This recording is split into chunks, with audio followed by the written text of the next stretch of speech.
What's going on, you guys? Welcome back to my channel. It's The Mix.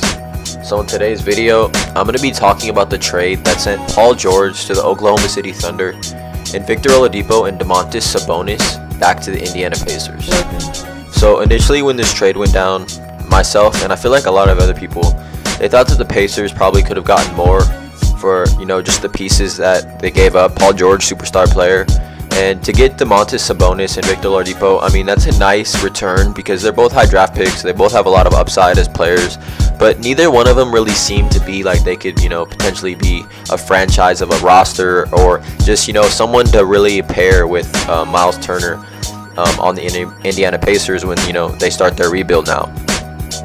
But after just watching these first, 9-10 games of the NBA season, I really believe that both sides, the Indiana Pacers and the Oklahoma City Thunder, they both won this trade. It looks to me like Domantas Sabonis is going to be starting the rest of the season for the Pacers at the 4, and Domantas Sabonis and Miles Turner at the 4-5. That's a nice, really young core to have. And then Victor Oladipo, you guys, I think, he hasn't really gotten a chance to be the #1 option on any team since he's been in the NBA. And now that he's on the Pacers and Miles Turner's been injured, but now Victor Oladipo's on the Pacers, I really think that he's, beginning to show people that he was worth a #2 pick and that he can be a #1 option on a team and one of the top shooting guards in the NBA.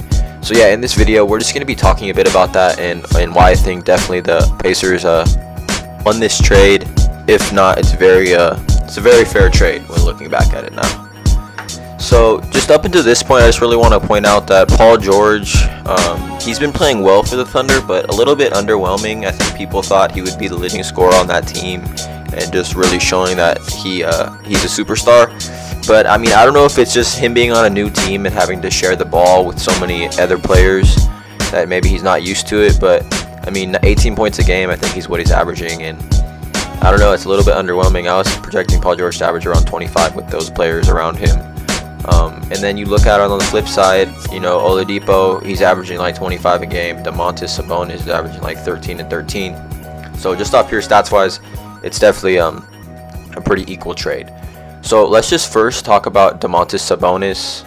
Sabonis, he was a high draft pick with the Thunder. I think he was drafted by the Orlando Magic, traded to the Oklahoma City Thunder for Serge Ibaka the year he was drafted, and he had a good year last year. He started a lot of games, a little bit underwhelming. I know he moved to the bench and Enes Kanter started getting more minutes, but when you're playing with Russell Westbrook, you can't really be too featured in the offense because Russell is going to do him and take over games. But I think as a rookie, he showed a lot of promise, Domantas Sabonis. But now, when he's on the Pacers, and I think they play a different style of basketball than the Thunder do, so he's getting a lot of opportunities in the post. He's a big man down low. He really knows how to use his body to create space for himself to get a nice shot off.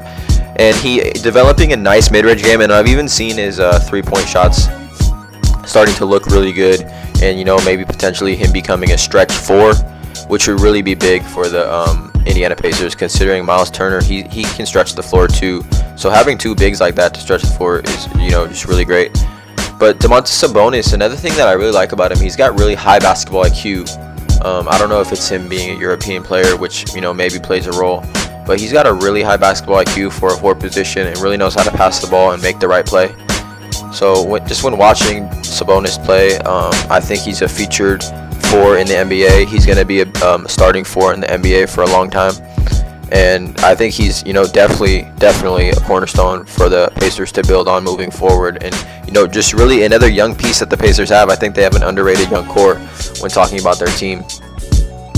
And then when talking about Victor Oladipo, I can't really say enough about him. I've always liked Victor Oladipo. I feel like a lot of people have. I know there was a pre-draft workout video that I saw of him back when he was drafted, and I was really blown away by his athleticism. And I think that's just starting to show in the NBA now. He can run the floor, super fast. He brings the ball down the floor. It looks like, light speed. He's similar to John Wall, but he can shoot the rock, handle the rock. He's like the modern age 2 that you would want. He's super athletic. He might be the most athletic 2 guard in the league. I mean, he's like competed in his own contest before. So he's got supreme athleticism at the 2 position. And once his three-point shots really start to go in and start falling, and he's shooting it at a high clip, then he's gonna really be scary. I think right now he's playing like a top 5 shooting guard in the league. I don't really consider James Harden a shooting guard, so he's not considered there. But definitely he's there with Bradley Beal, Klay Thompson, CJ McCollum, DeMar DeRozan. I think Victor Oladipo might be that 5 slot for sure as far as shooting guards go. And just overall, I think that Oladipo, he plays stingy defense. He's a really go-getting type player. He plays hard-nosed D, and that's what you need out of a 2 guard in today's NBA. So with the combination of Victor Oladipo and Domantas Sabonis, it's obvious that the Pacers, they're playing really well for the Pacers. But it's obviously that the Pacers, they made a right move at the time when Paul George wanted to be traded, and this is what they got in return. Because if you think about it, compared to some of the other trades and what teams got in return, I mean, the Clippers, they got Patrick Beverley and Lou Williams and Sam Dekker. And Patrick Beverley and Lou Williams, they're good players, but they're not as young, and as potent as Victor Oladipo and Sabonis are. So if you just think about it, what other teams got, I mean, look what the Cavs got. The Cavs got a good package for Kyrie. But just in general, I mean, what did the Knicks get for Melo? They got Enes Kanter and Doug McDermott. That doesn't even compare to Sabonis and Victor Oladipo. So yeah, I hope you guys enjoyed the video. Please leave a like, comment, subscribe, and have a good day, you guys.